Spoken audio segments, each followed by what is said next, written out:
Creo que Jorge Brito sería un gran candidato. Ah, ¿te parece un buen candidato? Sí, me parece un buen candidato. ¿Y Me parece un tipo muy centrado, un tipo que tiene todo para poder dedicarse él la vida entera al país en los próximos 4 años. Creo que el tipo lo hace bien, lo veo activo.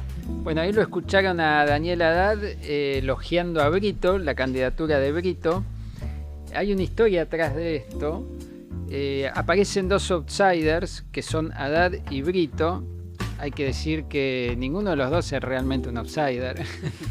Tienen algún vínculo con el sistema político de hace un tiempo. Pero bueno, les cabe la etiqueta outsider hoy y está todo bien. Entonces, ¿qué es lo que hay acá atrás? Acá atrás hay una persona que es Emilio Monzó, presidente de la Cámara de Diputados de Macri, que está con Brito, pero tiene muy buen diálogo con Haddad, y además Brito y Haddad son amigos. Haddad era muy amigo del padre y tiene una amistad con el hijo. Además de River, comparten otras cosas. Entonces acá hay un juego que se está desplegando, digamos, en los medios, que no está claro si están viendo quién se posiciona mejor para después definir quién es el candidato, pero hay una articulación. ¿Y por qué ocurre esto?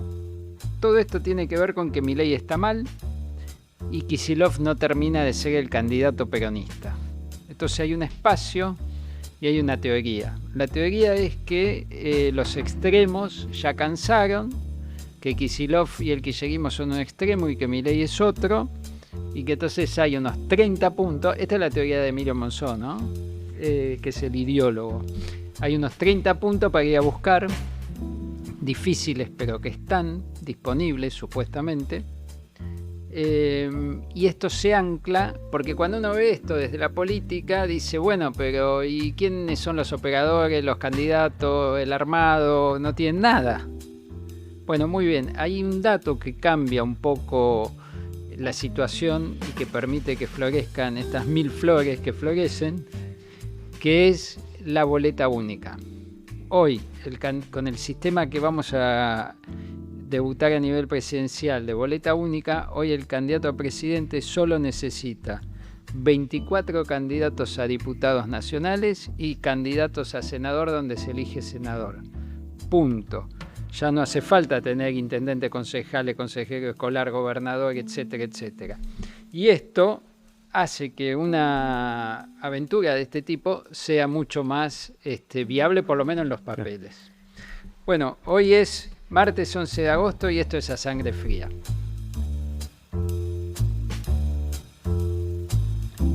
Bueno, acá estamos con Javier Laquidaga, que nos va a contar un poco qué pasa con Sturzenegger.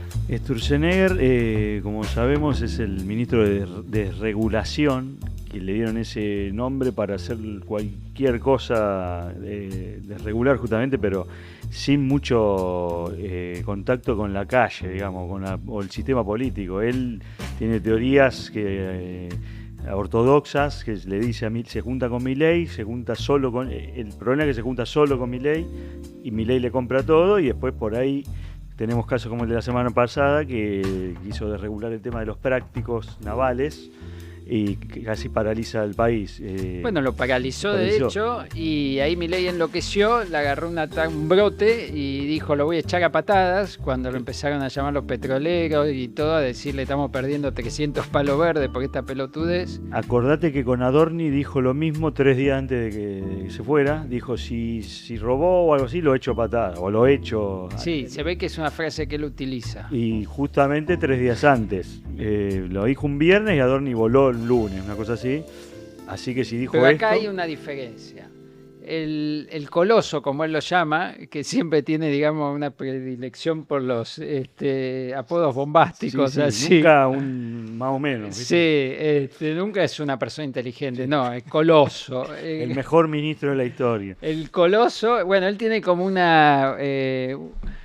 encantamiento, ¿no?, con las ideas de Sturzenegger, ¿no es cierto, Luciana? Vos contanos desde el punto de vista de la teoría económica. En esta abstracción en la que viven, ¿no? Porque viven en un mundo abstracto, Sturzenegger es como decir que vive en una nube de pedo.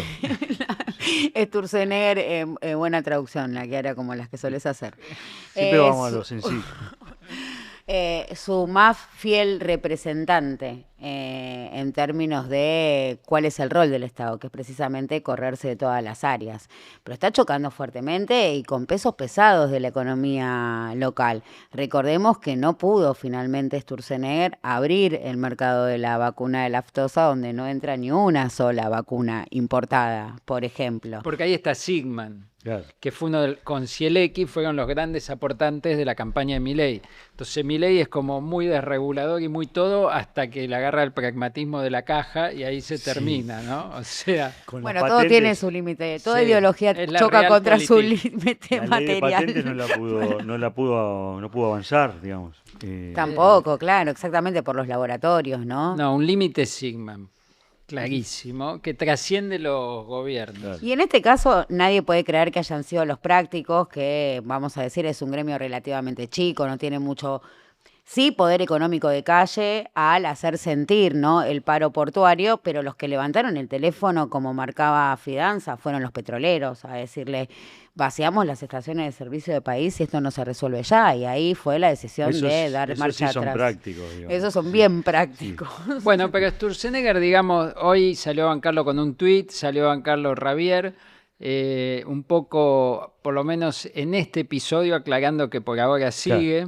El problema lo tiene con otros ministros también, porque, por ejemplo, con Santilli, porque el tipo hace cualquier destrozo y después Santilli tiene que ir a buscar los votos de los gobernadores, o juntarse con los gobernadores y le complica las negociaciones. Y ahora lo metieron en un corralito, le frenaron todos los proyectos a Sturzenegger de regular la venta de medicamentos. Los libros. Los libros, se pelea, digamos, cada proyecto de eso es una pelea. La mesa política entiende que el gobierno está mal, que no puede seguir generando conflicto con sectores, no con políticos, con sectores de la sociedad, porque son puntos que va perdiendo. Y me parece muy interesante la columna de hoy de Pablo Vaca en Clarín, donde dice que el corralito que le meten a Sturzenegger en realidad es un corralito a Milei, como que el que no se da cuenta de las cosas es Milei, Claro, el porque que no lo dicen, frena es Milei. no, peor, le dice, dale para Sí, adelante. claro. O sea, dicen, tenemos que hacer algo porque entra cualquier boludo o un ministro a reunirse con Milei, le dice un disparate y Milei compra y el tipo sale empoderado y dice, yo esto lo hablé con el presidente y manda el proyecto y después la chocan todas. Entonces, el En problema aras es de una teoría porque no es, bueno, con esto ganamos 10.000 palos por mes, nada. Nada. Entonces es buenísimo porque Caguina dice, no, a partir de ahora todo pasa por la mesa política, pero le está metiendo un corralito a Milei, como que dicen, como que el presidente no tiene la capacidad de distinguir si algo puede generar un conflicto, Claro. digamos. Claro. Claro, hay un cambio de sujeto discursivo, ¿no? Porque el culpable en una primera instancia era Santiago Caputo y cómo libraba la batalla cultural, después Karina en su jefatura con sus pocas capacidades y ahora ya llega el prestamista a última instancia. El problema pasa a ser el presidente. Y ya hablan de que Sturzenegger está buscando una salida internacional, como siempre. Él se fue en noviembre del 2001 del gobierno de la Alianza, olfateó ahí, y ahora como que busca algún organismo que... Yo me acuerdo, porque en la Argentina no hay memoria de nada, digamos, ¿no? Es extraordinario. Entonces un tipo va, fracasa, la choca todo 3 y veces. después vuelve y habla como si fuera que bajó de un plato volador. Yo me acuerdo cuando Macri era candidato a presidente, lo entrevisté a Sturzenegger y él estaba en el Banco Ciudad.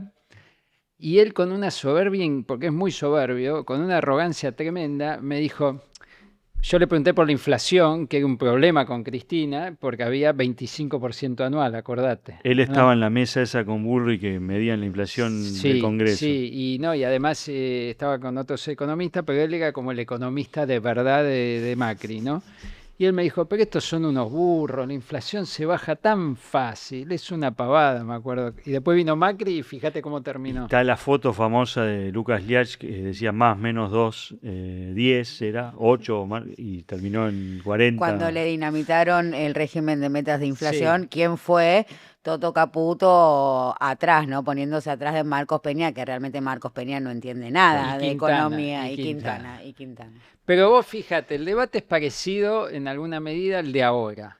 Se empiezan a acercar las elecciones y los presidentes se dan cuenta que la gente no llegue bien a fin de mes y que tenga un montón de problemas de empleo y demás, es un problema electoral, ¿no? Hasta ese momento... Se dan cuenta que las personas votan. Sí, exacto. Hasta ese momento Vega no entiende nada, esto hay que pasarla mal, pero después la van a pasar mejor y chau, y que aguanten. Y ahora dice, no, bueno, pero pegá. Entonces, un poco lo que vos contaste esta semana, Luciana, es esta tensión que hay de nuevo entre dólar y tasa, que no se escape el dólar, para que no se escape la inflación, subimos la tasa y entonces se enfría la economía y entonces perdemos votos. Y esta semana hubo un episodio muy especial respecto a esto. Muy evidente, ¿no? Esto de si las tasas dejan de ser atractivas en pesos, se produce una presión cambiaria incontenible, digo, o sea que hay una presión cambiaria encubierta en un régimen de tasas altas. Hay presión cambiaria, el dólar está barato y entonces... Entonces, lo que ocurre es que, siendo esta presión cambiaria, ¿cómo es la intervención de economía para aflojarla? Ofrece altos rendimientos en pesos, en sus títulos públicos. En eso capta pesos del mercado, en realidad tiene a los bancos cautivos, porque los bancos si no compran esa deuda del tesoro, lo que les queda es componer encajes no remunerados, o sea que la plata de los depósitos, estamos hablando de que los bancos administran los depósitos y esa es la plata que le prestan al Hoy vi un tesoro. gráfico que decía que el nivel de encajes está a niveles del 2001 más o menos. Estamos por encima del 45%, cada, por supuesto, una cosa es un depósito de empresa, otra cosa son cuentas a la vista y mayorista, ¿no? Tienen distintos regímenes de encajes, pero lo cierto es que están en el orden promedio del 45%. Esto es, que si una persona va a depositar 100 pesos al banco, 45 permanecen inmóviles en el Banco Central, por los cuales el banco no percibe ninguna tasa. Ahora sí le tiene que pagar a su cliente el depósito por 100. ¿Qué le dice el Tesoro? Bueno, esos encajes los podés tener en pesos inmovilizados o integrar una parte con mi deuda. Entonces ahí está un ejemplo más claro de pescar en la pecera. Entonces el banco le presta al Tesoro. Se pasó de rosca en la licitación, en la última licitación, mañana hay una nueva, pero en la última licitación, que era importante porque vencían más de 8 billones de pesos. Digo, para tener un parámetro, mañana vence la mitad, 4,5 billones. Y no solo renueva esa totalidad de pesos, sino que absorbe un 40% más por sobre los vencimientos.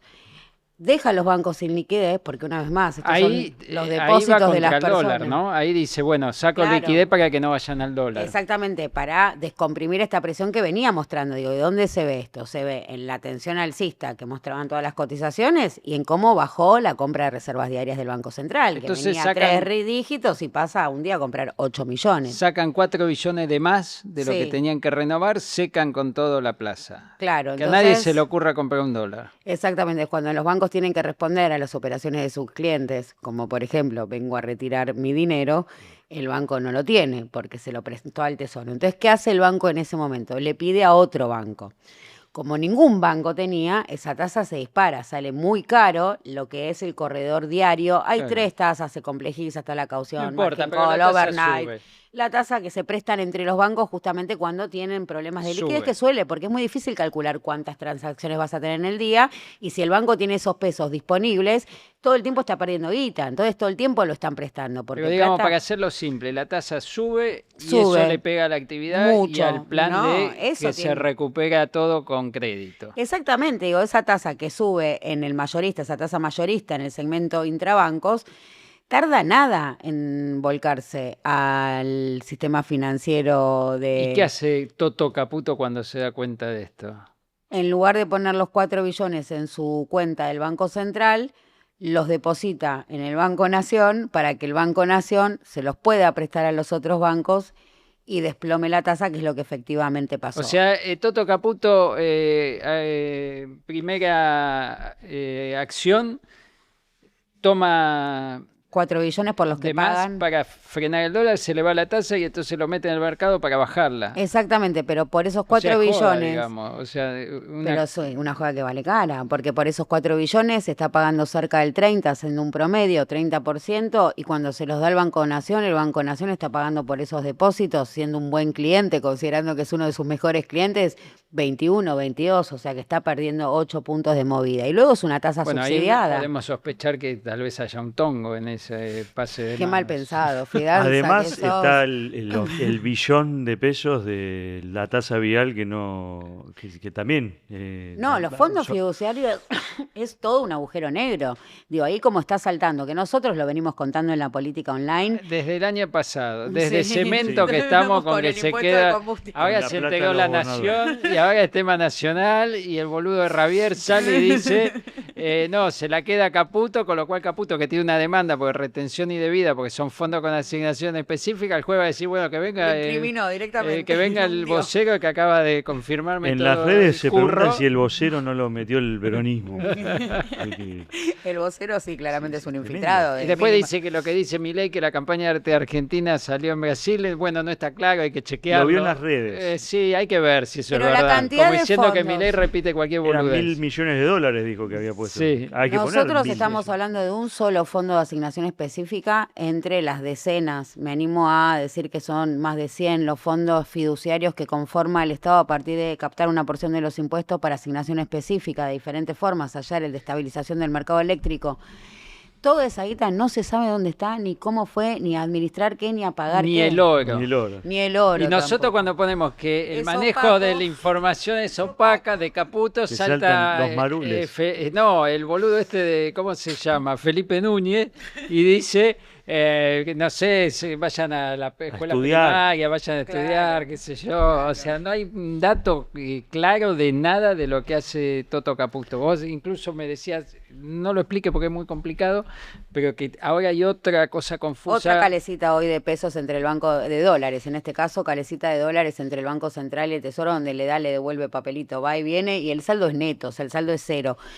Pero respecto a la opacidad, la semana pasada hubo una conferencia de prensa del Banco Central, ya es la segunda mensual que hacen para presentar el informe de política monetaria, que es un pedido expreso del FMI. El FMI les dijo, tienen que poner mayor claridad a la hora de explicar la política monetaria, se los dijo explícitamente. Entonces tienen que hacer estas conferencias de prensa que se cuidan mucho, porque por supuesto se las hacen al FMI, y ahí saltó esta clave, ¿no? Fue en la conferencia de prensa ante la pregunta de Bloomberg, donde le dice dónde están estos 4 billones de pesos. A ver, la administración de 4 billones de pesos en el mercado es estrictamente política monetaria, es lo que se llama política monetaria. Y venimos escuchando la iniciativa de reforma de la Carta Orgánica del Banco Central, donde dice que la política monetaria la va a concentrar el Banco Central, que es quien daba la conferencia de prensa. Cuando Bloomberg le pregunta por estos 4 billones de pesos y el presidente del Banco Central dice, en algún lado están, abro paréntesis, No sé, dice. vivos o muertos, Sí. son muchos para desaparecer, lo que reconoce es que no está teniendo ninguna autoridad respecto a la política monetaria. Es ácida, de debe mini- ser. mínima. Se mete en el barro pero a fondo. Sí, no, tremendo, Grecia, nos dejaste acá preocupados. Que venga el loco de la escopeta este que apareció. Que dice la ministra, dice, no, es Tiro, de estruendo. estruendo, claro. Como todos los tiros. No digamos. parece mucho, ¿viste? Pero bueno, ponele. Que dicho sea de paso, la ministra esta Monteoliva volvió a decir, refiriéndose a la bandera de Malvinas, el dibujito, la bandera con el Sí, dibujito. el mapita. Lo dijo de nuevo ayer. Y nos el dijo la dibujito. mentira online. Sí, enojada porque dijimos que se quería lanzar a diputada y se le complicó. Ahora, digamos, esta cosa del aislamiento de Milei, la desconexión de Milei, vos sabés que está generando ya un impacto diplomático muy serio. Diplomáticos europeos, sobre todo, están anonadados por el conflicto con Brasil y han empezado a tener reuniones. Hoy Mariano Barrio cuenta una de diplomáticos con Massa en Roldán, y a mí un dirigente peronista, que no es él, otro, me contó que lo fueron a ver muchos diplomáticos europeos tratando de entender qué es este delirio de Milei chocando de frente con Lula y las barbaridades que le dicen, y el canciller que va al acto del opositor y que le retiran el embajador.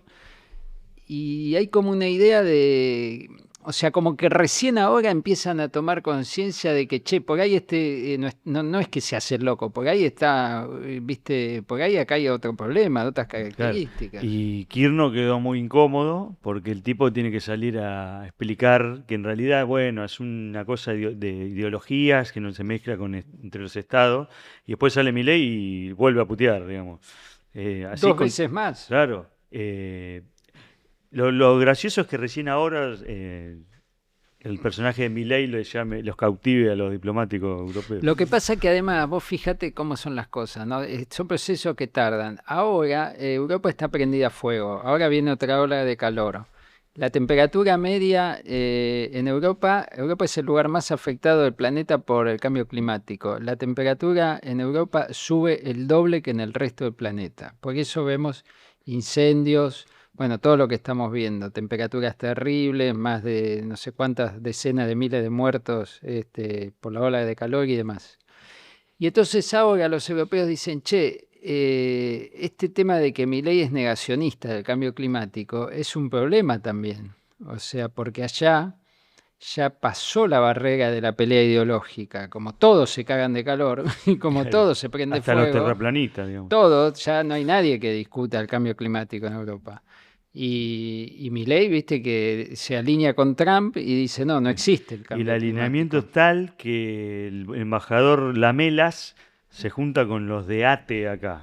Es una locura. O sea, Es el todo tipo- medio distópico, ¿no? Sí, porque el tipo se mete en injerencia extranjera de él en Brasil, pero acá se le meten a él. O sea, Y bueno, Lamelas quiere echar, ¿cómo era? Lamelas- Luciana quiere echar a los de la cooperativa, ¿qué quiere Claro, con hacer? esta reunión en esto que tensión que hay con CALF, que es la cooperativa eléctrica neuquina, que estaba avanzando en un proyecto conjunto con Huawei para la generación de energía para los data centers.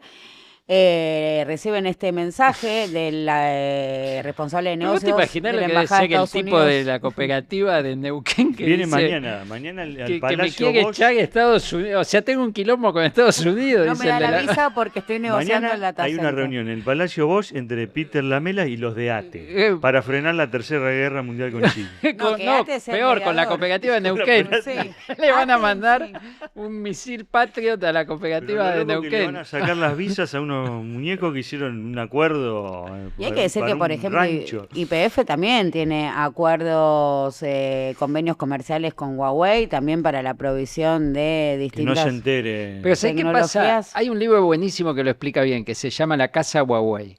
Huawei tiene no solo muy buenos precios, sino una tecnología superior. Entonces acá hay un problema con el 5G y con la tecnología de Huawei. Perdió Estados Unidos la carrera del 5G. Y bueno, la perdió. Entonces acá hay un problema más de fondo. Y además Huawei se mete en mercados difíciles, en África, en Medio Oriente y en Argentina. Tiene la gimnasia para lidiar con gente complicada. Y los yanquis son como más estructurados. Van a lo seguro. Sí, es una competencia Con desleal. ATE no se mete. Es cualquiera. realmente, los yanquis realmente sufren una competencia desleal, yo los entiendo. Pero no está fácil de resolver. Pero además tenés otro problema, que China es una potencia emergente y cada vez más destacada en lo tecnológico. Y ahora, por ejemplo, que hay faltante de memorias RAM, porque se la chupan toda la CIA, ¿no? Entonces vos viste que los celulares, las compu, todo es cada vez más caro porque no tiene memoria RAM. Y Apple, esto fue un tema que estalló ayer, empezó a tratar de comprar memoria RAM a la gran fábrica de memoria RAM de China. Y terrible quilombo, están viendo qué hacen con Trump. Dicen, bueno, pero ¿y si no hay? Las nuestros ya tienen todo vendido, ¿no? Y en el sector energético hay que decir que China avanzó, tiene un nivel de capilaridad que quizás es imperceptible a la superficie, pero anda a decirle a los principales jugadores de Vaca Muerta que deben cortar sus relaciones comerciales con China. Es imposible, no llegas al mercado asiático, la importación de maquinaria a precio muy barato, digo, está absolutamente, digo, el vínculo es muy estrecho entre la cuenca patagónica y China. Ahora, hablando en serio, vos fíjate la lógica. Estados Unidos se supone que es capitalista, ¿no? Entonces se enfrenta con un desafío de mercado de una empresa que tiene mayor penetración, mejor equipo comercial, mejor precio y buena tecnología, y lo resuelve diciéndole vamos a sacar la visa al tipo que le compra. Por WhatsApp. O sea, es como un montón. O sea, Le mandó un poco- WhatsApp amenazándolo. o sea, Libre ni mercado, siquiera ¿no? es te pongo una sanción comercial, no, te saco la visa al tipo que se compra, o sea, de eso va el tipo que vaya a comprar un Huawei, le van a decir, y ahora no entras más a Estados Unidos si te compraste un teléfono Si Huawei. se te cae el Huawei en el aeropuerto de Estados Unidos, ¿qué Chau, pasa? cae el FBI, ¿viste? Va a terminar esto con nadie queriendo ir a Estados Unidos. Y No listo, sé, sacámela. o ellos mismos digan, bueno, basta con esto, a Con ver, todo esto- busquemos un abordaje un poco distinto a esta Con cuestión. todo esto, hay mucha expectativa respecto al encuentro que organiza la AmCham, la Cámara Norteamericana de Empresarios Norteamericanos en Argentina, de estadounidenses en Argentina, ese próximo jueves con la participación de la MELAS y cómo va a entrar en tensión esta discusión también, que hay que decir que a Kirchner lo tiene muy desgastado. Kirchner ya no está tan entusiasmado con la exposición pública, se aburrió un poco, quedó bastante golpeado. Yo lo veo que pone, no, abrazo. Antes era una canchereada terrible, te meaba todo. Ahora está a reglamento, tuite. O sea, ataca a periodistas a reglamento. Es no abrazo. Hasta ahí le da, ¿viste? No le da para más. O sea, van perdiendo ímpetu. Pero lo que pasa es que los está lastrando, digamos, una situación general que es la caída de Milei en las encuestas. Los candidatos outsider tienen una encuesta hace 48 horas que no podemos decir quién la hizo porque la hizo Julio Aurelio, o sea, Aurelio, el hijo, que le da 35 puntos. Gila lo tiene entre 30 y 32, ¿no? O sea, empieza a ver en todo tipo de encuestadores serios como Aurelio, como Gila y demás, una coincidencia que Milei está en torno a los de 30 a 35, o sea que está perdiendo en primera vuelta y que en segunda vuelta pierde con cualquiera, o sea, se da vuelta un poco lo que a él lo benefició, que es cualquiera menos el peronismo. Ahora, en segunda vuelta, vos tenés 60% que dice no quiero que siga Milei, ¿no? Bueno, entonces, frente a esto, claro, las relaciones con los gobernadores empiezan a ser de otras características, porque ahora hay una cumbre, ¿no es cierto? Sí, mañana en Misiones se juntan los gobernadores del norte, en teoría para hablar de zonas frías, que es un proyecto que en invierno cae mal, digamos. Imagínate, estás cagado de frío y te dicen, Buen timing te voy a tiene. sacar el subsidio y te va a llegar una boleta que te va a matar, va a ser 10 veces más. Ahí es otra vez choca el ala política, sería Santilli con Toto, ponele, que miran el Excel y ya está, el superávit, y el otro le tiene que poner la trucha ahí con los Bueno, pero gobernadores. lo mandan a Santilli a Misiones Lo a mandan. conseguir los votos. Claro, pero en teoría lo van a sacar. Y es que los gobernadores del norte que se juntan todavía tienen una vendetta que fue que ellos votaron zona fría en diputados, les iban a dar zonas calientes, Claro. o sea, ellos muy solidarios, decían, caguemos lo de la Patagonia y a nosotros dennos Sí, el y los subsidio cagaron a todos. para el aire acondicionado y los Sí. de tal cual, Sí, bien por de este gobierno. Los cagaron a Sí. todos. Y en Esos son teoría- democráticos. En teoría, los gobernadores están esperando hasta diciembre para negociar a ver qué hacen en las elecciones que el año que viene. Está llegando diciembre rápido y no hay un acuerdo. Santilli, que llegó para eso, la jefatura de gabinete, para asegurar la reelección de Milei y tener a los gobernadores, por lo menos no arreglados, pero pacíficos, y se está complicando, como vimos la semana pasada en el Congreso. Vamos a ver mañana. No creo que haya sillazos, pero para mí Santilli se vuelve sin nada. Mira, de hecho, Di Pierri, que escribió la nota ayer, él cuenta que en esta cumbre de misiones en realidad lo que quieren coordinar es el desdoblamiento. Yo hoy estuve con un gobernador a la mañana desayunando y me dijo, bueno, estamos todos enfocados en reelegir. Punto. Ese es el tema, totalmente enfocados en reelegir. Y después la elección nacional verán. Verán cómo llega Milei, verán cómo evoluciona el peronismo, cómo evoluciona la opción de un outsider que capitalice algo por el medio, porque en la medida de que pateen la negociación con el gobierno,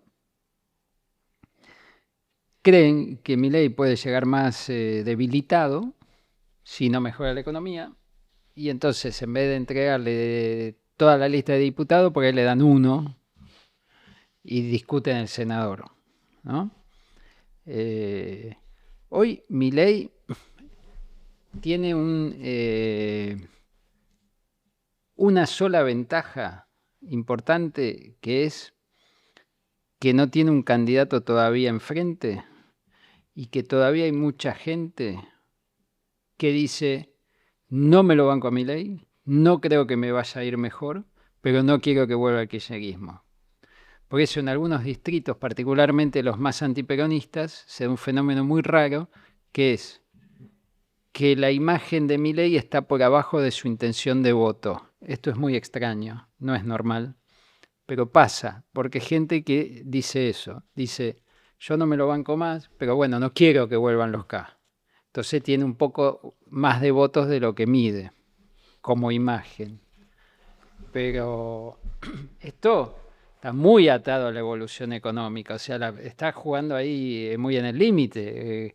¿Hasta dónde esa persona, digamos, hace prevalecer un voto ideológico por sobre su vida real cotidiana? ¿No? No sé, es un interrogante que también tienen los gobernadores. Y a mí lo que me decían el gobierno que quedó en claro en este mandato, que los gobernadores no son de nadie. No tienen nunca, por lo menos ahora no tienen un líder de ningún gobernador. Fíjate vos, ninguno es de Milei, ninguno de Cristina. No, de nadie, de ellos. Después en otro podcast me tienen que explicar ustedes esto de Kicillof con Cuño. Javi, la que hará, yo tengo una perimetral, no Que puedo para cruzar la General explicarlo Paz. tiene que ser explicable y para mí es inexplicable. ¿Por qué no puedo decir? Me pusieron una perimetral, no puedo, me dijeron que no cruce la General Paz, yo Igual me acá quedo en mi más distrito lindo. acá con Jorge, sí, con Quédate amigos con acá, Jorge Macri, sí, quédate yo acá. construyo con Jorge. Bueno, si no podemos hablar del cementerio que va a ofrecer un gift Estoy shop. disputando la bóveda, sí. Pero bueno, a mí me es interesante esto de Kicillof con Cuño. Sí, sí. ¿A dónde apunta eso? Al voto Villarruel. El Bueno, voto ahí- cara pintada. ¿Eh? El voto cara Sí, hay que abrir el movimiento. El movimiento.